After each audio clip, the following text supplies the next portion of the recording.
The film opens in the year 2054 on the distant planet Niflheim. A worker named Mickey 17 regains consciousness at the bottom of a deep gorge, where he crashed during a reconnaissance mission.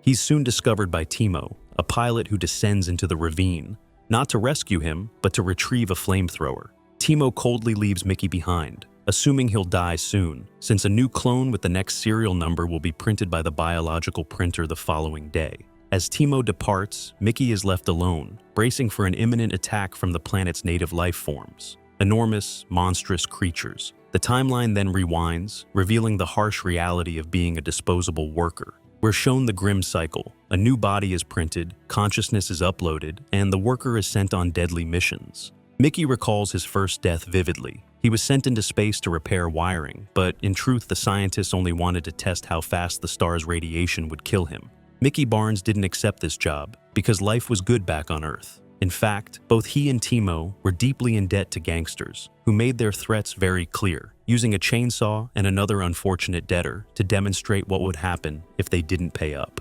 Since they had no money, the boys enrolled in Kenneth Marshall's program to colonize Niflheim, Timo as a pilot and Mickey Barnes as expendable. Mickey's body is scanned for later reproduction, and a copy of his consciousness is made and stored in a vault. The final chord is a shot to the head to prove that the applicant believes in the system and is ready to go all the way. The journey is marred by strict food economy. A portion a few calories over the norm is considered a crime. Also, the head of the mission, Marshall, and his wife, forbid intimate relationships on board, as this is also a waste of valuable calories. In the cafeteria, Mickey meets security agent Nasha, with whom he actively violates this ban before arriving on the planet. Regular deaths have become commonplace for Mickey. On Niflheim, he is released into the fresh air for the first time so that he can catch local viruses and die. A vaccine was created from the boy's infected blood and tested on him. The bodies, like the rest of the organic waste, were dumped into a melting reactor. The material for the next clones was taken from there. Eventually, the scientists managed to create a cure, and the scouts began exploring the area with another Mickey. During the first contact, one of the agents dies in a self-inflicted collapse. Soon after, Mickey falls into a crack. When Timo leaves him, creatures of different sizes approach the man. He says goodbye to his life, hoping that the creatures will quickly eat him. However, they drag him into a cave. The fear that he will be given to the smaller creatures for food does not come true either.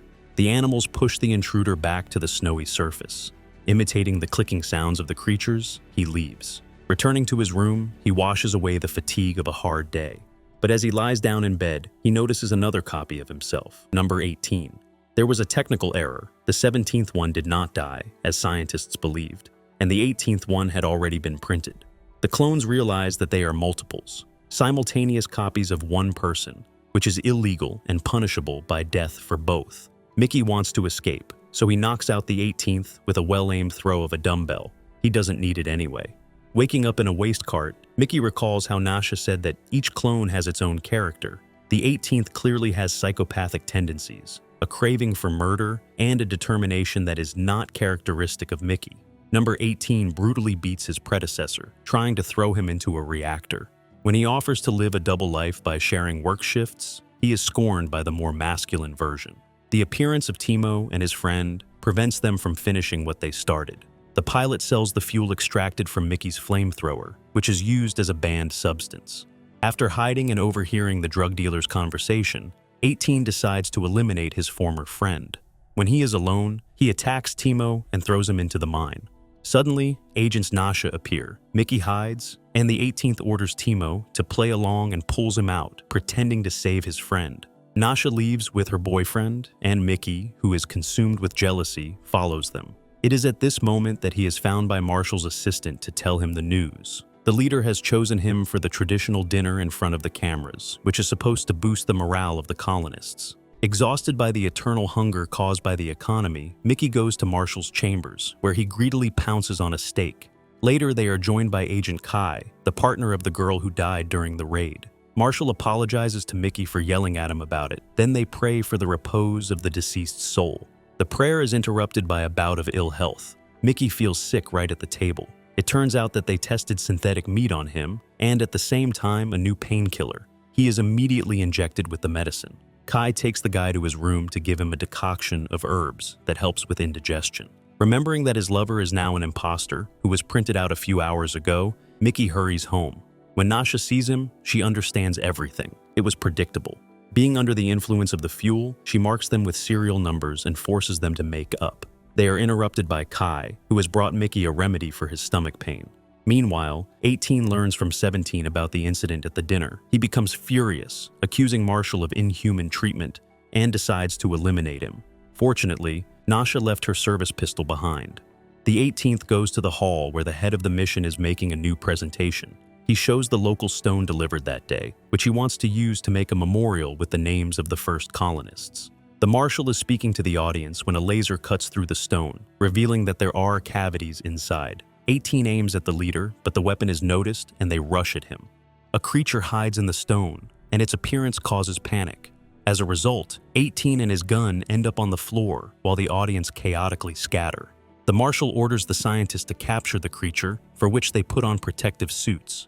Only Mickey's appearance puts an end to the hysteria. He manages to distract the creature with his characteristic sounds and capture it. The scientists put the creature in a plastic bag. The leader is examining the crack in the stone from the bullet when a second creature jumps out of the hole, right in his face. The guards eliminated on the spot, catching a telepathic connection with his dead relative. The main creature gathers the rest of the creatures and heads for the human base. The Marshal orders everyone to be arrested, including Nasha. In jail, Mickey admits that the creature saved him in the gorge, and he didn't realize it right away. He didn't even thank them.